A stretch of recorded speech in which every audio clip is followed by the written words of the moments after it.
नमस्कार बच्चों। Last video में हमने देखा था reaction with nitrogen derivatives. Nitrogen derivatives के साथ हमने एल्डिहाइड और कीटोन की रिएक्शन देखी थी और अब हम देखेंगे ऑक्सीडेशन रिएक्शन।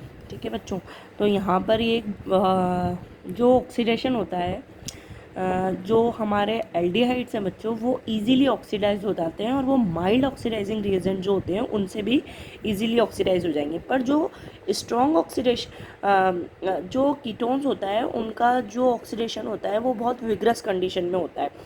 और यहाँ पर जो मैं आपको रिएक्शंस बता रही हूँ वो दोनों को आराम से डिस्टिंग्विश करने में भी काम आती है। तो ऑक्सीडेशन के थ्रू हम दोनों को डिस्टिंग्विश कर सकते हैं। देखते हैं कैसे। यहाँ पर बच्चों मैंने लिखा हुआ है कि जब एल्डिहाइड का हमारा ऑक्सीडेशन होता है तो they will converted into carboxylic acid. ये किस में कन्वर्ट हो जाएंगे? कार्बोनाइल ग्रुप कन्वर्ट हो जाएंगे कार्बोक्सिलिक एसिड में। और स्ट्रॉन्ग ऑक्सीडाइजिंग एजेंट जैसे KMnO4 K2Cr2O7 यूज़ कर सकते हैं। और जो वीक ऑक्सीडाइजिंग एजेंट होते हैं वो होते हैं ब्रोमीन वाटर होता है। ये केवल एल्डिहाइड को ऑक्सीडाइज करेगा। इसी तरह टोलेंस रिएजेंट, फेलिंग सॉल्यूशन और बेनेडिक्ट सॉल्यूशन, तो these are the mild oxidising agent which oxidise only aldehyde. अब हम सबसे वन बाय वन देखते हैं। सबसे पहले है टोलेंस टेस्ट। ये केवल एल्डिहाइड देंगे बच्चों, ये बहुत इंपॉर्टेंट है। इसमें कई बार ABCD वाले इस तरीके के क्वेश्चन आ सकते हैं और उसमें पूछा जा सकता है कि किसका ऑक्सीडेशन होगा और किसका ऑक्सीडेशन नहीं होगा। तो यहाँ पर आपको टोलेंस टेस्ट बताना है। टोलेंस टेस्ट से आप बता सकते हैं कि एल्डिहाइड का ऑक्सीडेशन टोलेंस टेस्ट के थ्रू होगा जबकि कीटोन्स का नहीं होगा। तो ये एल्डिहाइड है। यहाँ पर जो टोलेंस रिएजेंट होता है वो क्या होता है बच्चों? वो होता है अमोनिकल AgNO3। ठीक है, तो जब हम इस अमोनिकल AgNO3 की मतलब जब इस टोलेंस रिएजेंट की हम रिएक्शन एल्डिहाइड या कीटोन से करवाएंगे तो केवल एल्डिहाइड ये टेस्ट देंगे जिसमें हमें टेस्ट ट्यूब की जो वॉल्स होती हैं वहाँ पर एक शाइनी सरफेस मिलेगी जिसको हम कहते हैं सिल्वर मिरर।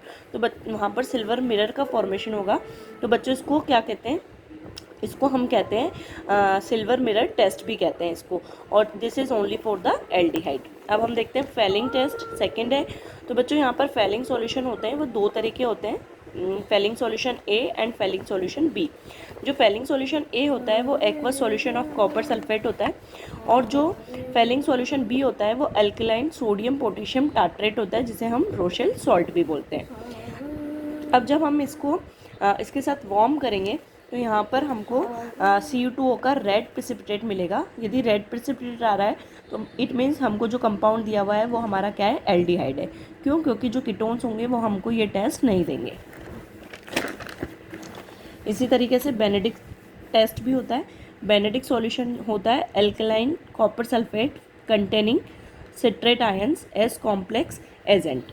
यहाँ पर हम इसमें कॉम्प्लेक्स रिएजेंट जब डालेंगे तो यहाँ पर हमें CU2O रेड प्रेसिपिटेट मिलेगा। ठीक है बच्चों, तो ये भी केवल एल्डिहाइड ही देंगे।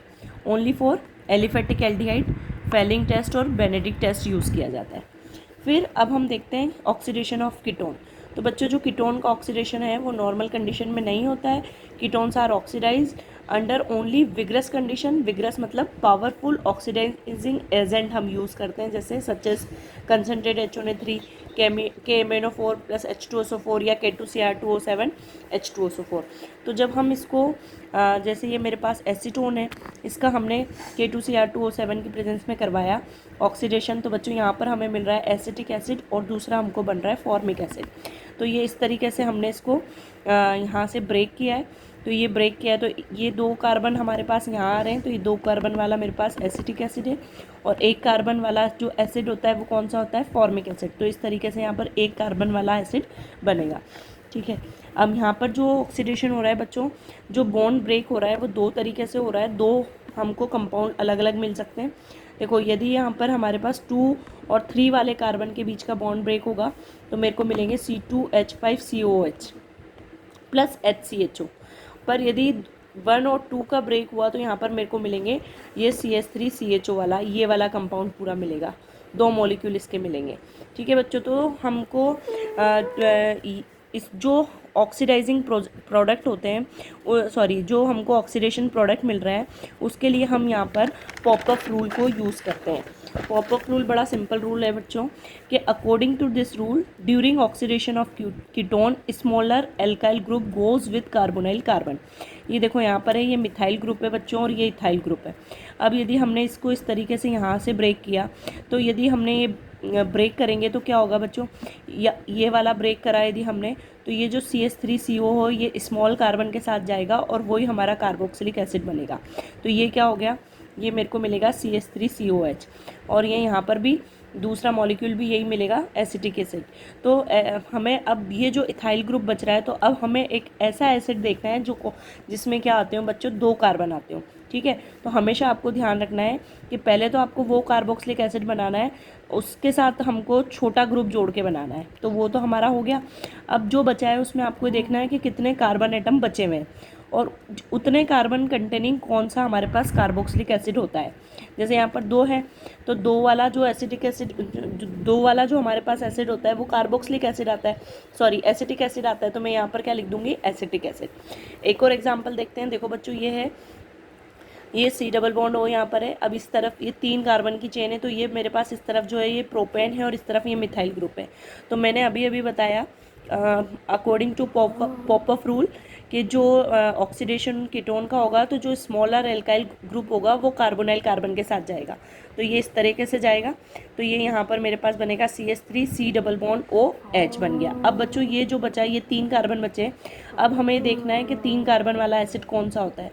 तो 3 कार्बन वाला एसिड बच्चों यदि मैं मानूँ तो ये इस तरीके से होगा। ठीक है, तो ये हो गया हमारे पास प्रोपेनोइक एसिड। तो दूसरा जो प्रोडक्ट बनेगा हमारा वो बनेगा प्रोपेनोइक एसिड।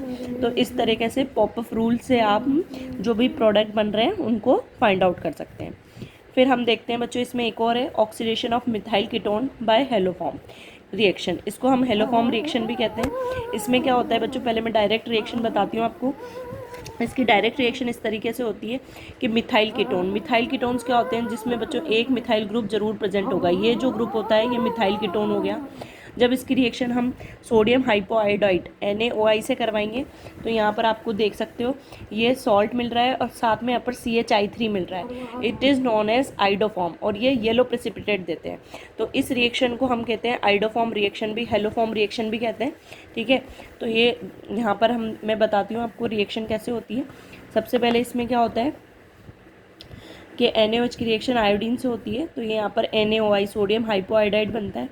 इसकी रिएक्शन जब मिथाइल कीटोन से होगी तो ये यहाँ पर इस तरीके से एक कंपाउंड बनेगा और इसको हम NaOH के साथ रिएक्शन से ये I यहाँ पर रिप्लेस हो जाएगा, CI3 है और इसकी जब हम रिएक्शन NaOH से कराएंगे तो ये Na यहाँ पर आ जाएगा और I इसके साथ CHI3 आइडोफॉर्म का येलो प्रेसिपिटेट बनेगा। ठीक है, और बच्चों आपको इसमें एक नोट ध्यान रखना है कि जो aldehyde ketone having at least 1 methyl group linked to C+O carbon atom are known as methyl ketones. Methyl ketone की मैंने यहाँ पर डेफिनेशन भी लिखी हुई है।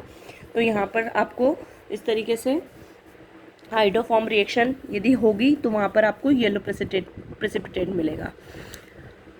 और इसमें एक और इम्पॉर्टेंट थिंग है कि जो हमको यहाँ पर ये जो कार्बोक्सिलिक एसिड मिल रहा है, ठीक है, ये जो एसिड होता है ये एक कार्बन लेस होता है देन इट्स ओरिजिनल कंपाउंड। देखो यहाँ पर 3 कार्बन है, एक एल्काइल ग्रुप का कार्बन, दूसरा और ये तीसरा कार्बन, जबकि यदि आप यहाँ पर देख सकते हैं ये 1 कार्बन और ये 2 कार्बन, तो आपको केवल 2 कार्बन, तो 1 कार्बन क्या हो गया, लेस हो गया देन द कार्बोनाइल कंपाउंड से।